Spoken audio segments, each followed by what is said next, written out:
बच्चों, पिछली कक्षाओं में हम अव्यय के भेद हमने पढ़े थे।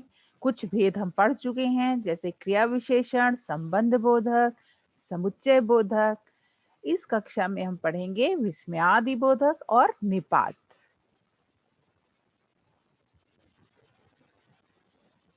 विस्मयादि बोधक, विस्मय का अर्थ है आश्चर्य। तो विस्मयादि बोधक उन शब्दों को कहेंगे जिनसे हमें किसी तरह के हमारे मन के भाव उत्पन्न हो। देखते हैं वे कौन से हैं। वक्ता के हर्ष, शोक, घृणा आदि मनोभावों को प्रकट करने के लिए जिन अविकारी पदों का प्रयोग किया जाता है वे विस्मयादि बोधक अव्यय कहलाते हैं।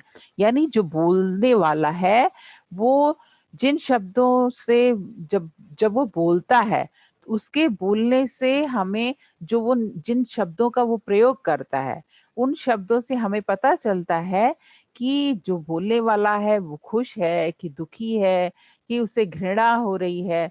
तो ये सब मनोभाव हैं, मन के हमारे भाव हैं, जो कि शब्दों द्वारा हम प्रकट करते हैं। तो जिन शब्दों द्वारा हम इन मनोभावों को प्रकट करते हैं, उन शब्दों यानी उन पदों को विस्मयादि बोधक अव्यय कहते हैं। विस्मयादि बोधक अव्यय के भेद यानी विस्मयादि बोधक अव्यय के कितने प्रकार हैं?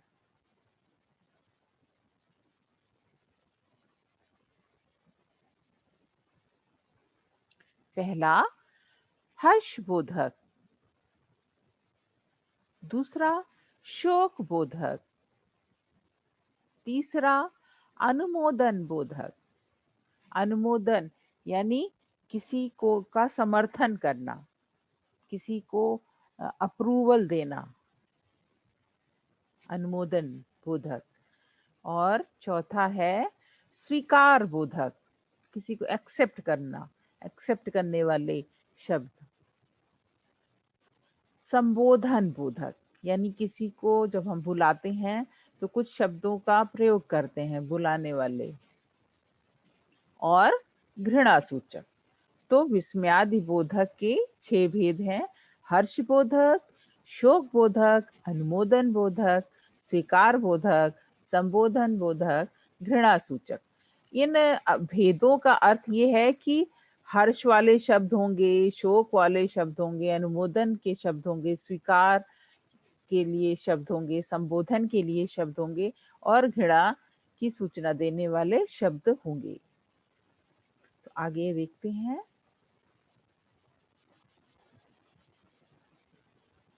हर्षबोधक कौन कौन से शब्द आते हैं? शाबाश, बोलते हैं ना, शाबाश, वाह वाह, आहा, धन्य धन्य, क्या बात। जब हम खुश होते हैं इन शब्दों का प्रयोग करते हैं, आपने देखा होगा, है ना। अब आगे देखते हैं। शोक बोधक, जब कोई दुखी होता है, शोकग्रस्त होता है, तो कैसे शब्दों का प्रयोग करता है, किन विशेष शब्दों का प्रयोग करता है, अपने वाक्य में किन विशेष शब्दों का प्रयोग करता है। ओह, अरे, आह, हाय, हे ईश्वर। तो जब शोक में होता है तो इन शब्दों का प्रयोग करता है। इसके अलावा भी और भी शब्द हैं, बाप रे बाप, ऐसे सब करते हैं। कई सारे कई तरह के शब्द हैं। तो आप जब सुनते हैं आपको खुद ही पता चल जाता होगा कि ये दुखी होके कैसे है शब्द लेता है। ईश्वर का, अपने भगवान का, कोई राम का नाम लेता है, कोई जीसस का नाम लेता है, कोई अल्लाह का नाम लेता है, तो इसलिए हे ईश्वर लिखा है। अनुमोदन बोधक यानी किसी के बात का समर्थन करना। हाँ हाँ, अच्छा, ठीक, वाह! तो ये अनुमोदन बोधक के शब्द हो गए। फिर से आपको दिखा दूँ, चला गया है। हाँ, हाँ, अच्छा, ठीक, वाह! वाह का अर्थ यही नहीं है कि वाह हम खाली जो है किसी की खुशी या शाबाशी देने के लिए कह रहे हों। वाह अनुमोदन में भी बोला जा सकता है। कई शब्द कई जगह प्रयोग किए जा सकते हैं। अगला है स्वीकार बोधक। हाँ, जी हाँ। जब स्वीकार करते हैं कि तो जी हाँ, ऐसा करेंगे। हाँ, ऐसा करेंगे। बोलते हैं? हाँ, ठीक है, आप कर लीजिए। बोलते हो? कोई पूछता है क्या मैं ये काम कर लूँ? तो कहते हैं हाँ, जी हाँ। बोलते हैं, एक्सेप्ट करते हैं उसकी बात को। जी, अहो, अजी। तो इस तरह के विशेष शब्द प्रयोग करते हैं स्वीकार बोधक में। आगे देखते हैं संबोधन। जब हम किसी को बुलाते हैं तो संबोधित करते हैं कुछ शब्दों से, जैसे अरे, अरे सुनो, ऐसे कहते हैं ना। फिर रे, रे ईश्वर, रे भी बोलते हैं, गाँव में ज्यादातर रे बोलते हैं। हे ईश्वर, हे भगवान, किसी का नाम लेके भी हे कहते हैं। हे भाई कहते हैं। जी, ओ जी, ए जी कहते हैं, वो वाला जी, अजी। तो ये संबोधन के लिए है। अब है घृणा सूचक।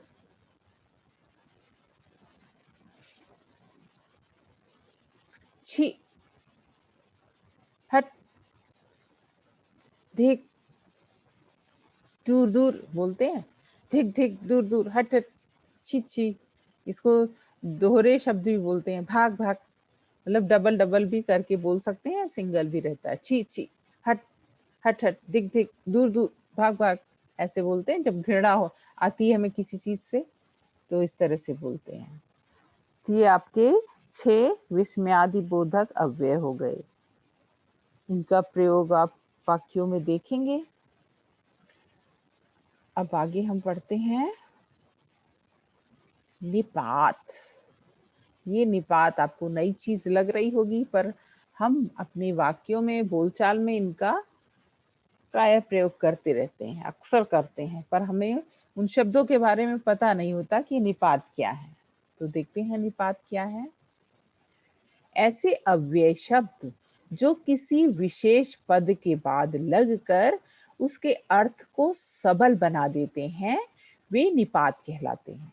यानी ऐसे शब्द जो किसी विशेष पद के बाद, किसी शब्द के बाद लगते हैं और उस शब्द के अर्थ को सबल यानी एकदम बलशाली, उसके अर्थ को बल देते हैं, तो वे शब्द निपात कहलाते हैं। जिसमें मतलब जोर दे के बोला जाए। देखते हैं कौन से हैं शब्द। उदाहरण देखिए कुछ। राम ने ही रावण को मारा। अब यहाँ हमने कहा राम ने रावण को मारा, ये तो सामान्य वाक्य हो गया। लेकिन हम कहें राम ने ही रावण को मारा, यानी हम जोर दे के कह रहे हैं ही, राम ने ही मारा है, मतलब किसी और ने नहीं मारा। तो यहाँ पे हम जोर दे रहे हैं, बल दे रहे हैं। तो ही शब्द यहाँ पे इस तरह से जब ही आए तो वो होगा निपात। अगला है राम ने रावण को ही मारा। यहाँ पे भी ही है लेकिन अलग जगह है, तो इससे अलग बात पता चलती है। यहाँ पहले वाले में है कि राम ने ही मारा, और दूसरे में है कि राम ने रावण को ही मारा, मतलब और किसी को नहीं मारा। इसका अर्थ ये निकलता है, तो रावण को ही मारा। ठीक है, ये तो एक वाक्य बनाया गया है, इसको कहीं और भी प्रयोग किया जा सकता है। ये तो एक उदाहरण है। तो राम ने रावण को ही मारा, यहाँ पे ही दूसरी बात को जोर दे रहा है। तुमको भी काम करना चाहिए। यहाँ भी शब्द जो है वो काम करने के लिए बल दे रहा है। तुमको काम करने के लिए बल दे रहा है। तुमको भी काम करना चाहिए। अब अगला है तुमको काम भी करना चाहिए, यानी तुम खेल वेल रहे हो लेकिन कोई कहे तुमको काम भी करना चाहिए, तो यहाँ भी जो है काम करने के लिए बल दे रहा है। तो ही और भी इस तरह से और भी अलग ढंग से भी प्रयोग हो सकते हैं।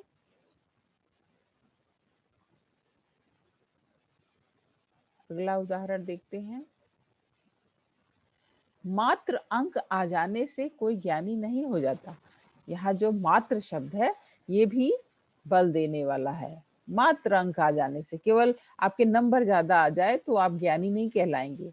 आपको ज्ञान होना चाहिए। नंबर तो किसी भी तरह से आ सकते हैं, बाई चांस भी आ जाते हैं। कभी कभी आपने केवल उतना ही पढ़ा वही आ गया तो भी नंबर आ गया, बाकी बातें आपको पता ही नहीं है। तो नंबर आ जाना कोई बड़ी बात नहीं है।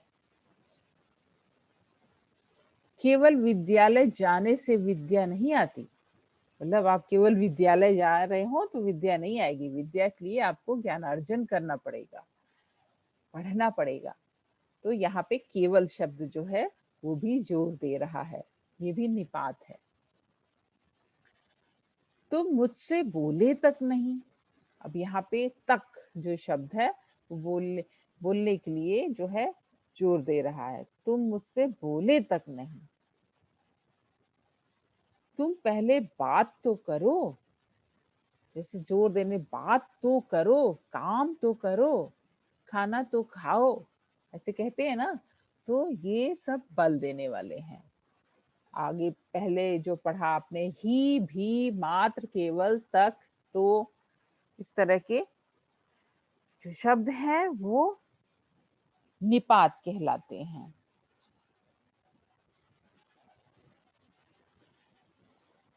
तो आज ये आपका पाठ यहीं पे समाप्त होता है। आज पाठ समाप्त होता है और इन पाठों का आप अभ्यास कीजिए।